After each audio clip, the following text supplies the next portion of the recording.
जय हिंद दोस्तों, मैं अंजनी कुमार, एक सर्विसमैन बैंकर। कैसे हो आप सब? होप आप सब अच्छे होंगे। और अभी नाबार्ड असिस्टेंट का रिजल्ट मैं नेक्स्ट वीक एक्सपेक्ट कर रहा हूँ। ठीक है, सो क्वेरी आ रही थी कब तक आएगी।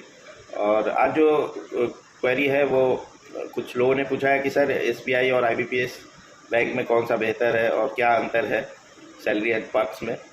तो आज जो चीज़ें मैं बता रहा हूँ प्रैक्टिकल ये हमारे साथ हुआ था।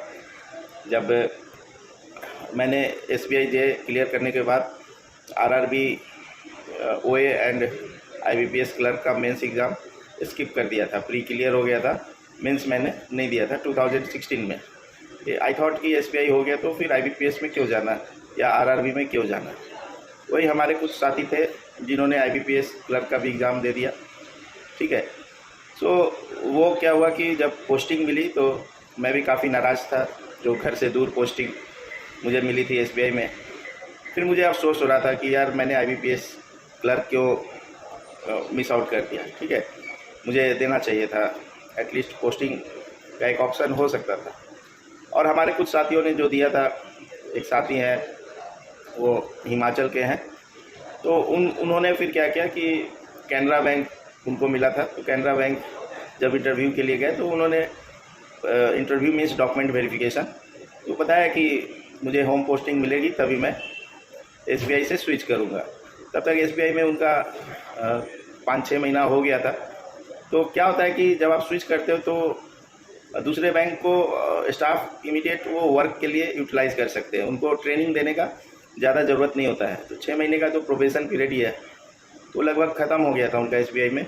उसके बाद वो होम पोस्टिंग नज़दीक आने के चक्कर में शिफ्ट हो गए। ठीक है, और हमारे ही क्लासमेट थे, नेवी में हमने 20 साल साथ बिताया था, तो हम लोग कांटेक्ट में थे, एक ग्रुप था हमारा। तो we discussed all this issues. फिर कुछ साल बाद ये चीज़ें मुझे भी नहीं मालूम थी कि एसबीआई क्या दे रहा है और बाकी जो आईबीपीएस बैंक्स या आरआरबी बैंक्स क्या नहीं देता अलाउंसेस में। ठीक है, हम लोग नॉर्मल छोटे मोटे allowance, petrol allowance, newspaper allowance, इसमें अटके रहते हैं कि यार ये एसबीआई ये दे रहा है, आईबीपीएस ये कम दे रहा है, ज़्यादा दे रहा है। बट एक बहुत बड़ा डिफरेंस जो है वो प्रोविडेंट फंड का है। ठीक है, चलिए डिस्कस करते हैं। ये चीज़ें मुझे जब मैंने यूट्यूब चैनल शुरू किया उसके बाद जब आप लोगों की क्वेरीज आती थी तो उस पर स्टडी करने के बाद फिर ये मैं फाइंड आउट किया। फिर अपने आईबीपीएस बैंक में जो साथी हैं उनसे डिस्कस किया, तब ये बात मुझे मतलब 4 साल बाद, 4 साल तक मुझे भी नहीं पता थी। So hope let's move ahead. क्या है वो आपको मैं समझाने की कोशिश करता हूँ। यहाँ आप देख सकते हैं ये एसबीआई का एम्प्लॉय प्रोविडेंट फंड स्टेटमेंट है। ठीक है, तो यहाँ ध्यान से देखोगे आप तो ये बैंक्स कंट्रीब्यूशन है। ठीक है, बैंक्स कंट्रीब्यूशन, ये जो अमाउंट है पीएफ के लिए ये केवल एसबीआई पे कर रहा है। तो ऑन एन एवरेज 5381 ये मुझे पे हो रहा था। ठीक है, बीच बीच में आपको 5779 जैसे जैसे डीए बढ़ा है वो इंक्रीज़ होता गया है। ठीक है, और कभी कभी एरियर्स, जैसे सीआईबी का एरियर्स लगा था दिसंबर में तो 7549 गया, और इस पे 8.10 का इंटरेस्ट आपको मिलता है। ठीक है, तो यही चीज़ बताना था। बाकी ये देखिए मेंबर्स कंट्रीब्यूशन है, ये तो खैर हमारा ही पैसा है, इसके बारे में मैं नहीं बोलूँगा। और जो ये देखिए ये मैंने यहाँ पे दे दिया, कंपलसरी होता है आपका, डिडक्शंस का पार्ट है ये पीएफ कंट्रीब्यूशन 6119 देख रहा होंगे आप, एंड एपीएफ कंट्रीब्यूशन ये ऑप्शनल है, एडिशनल पीएफ। तो जो भी न्यू जूनियर एसोसिएट हैं उनको मैं एडवाइस करूँगा आप एडिशनल पीएफ में आप पैसे कटवाएं। 15% तक आप कटवा सकते हैं मैक्सिमम, ये ऑप्शनल है। उसी पे आपको बाद में ओवरड्राफ्ट फैसिलिटी मिलता है जिस पे कि इंटरेस्ट रेट कम है, 5.95%।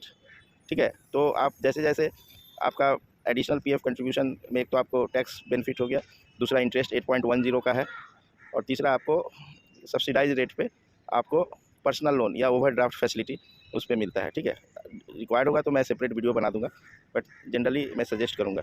और यहाँ मैंने यही लिख रखा है, नीचे आपको मिलेगा कंट्रीब्यूटरी पेंशन फंड 8111 रुपये, ये मेरा कंट्रीब्यूशन है।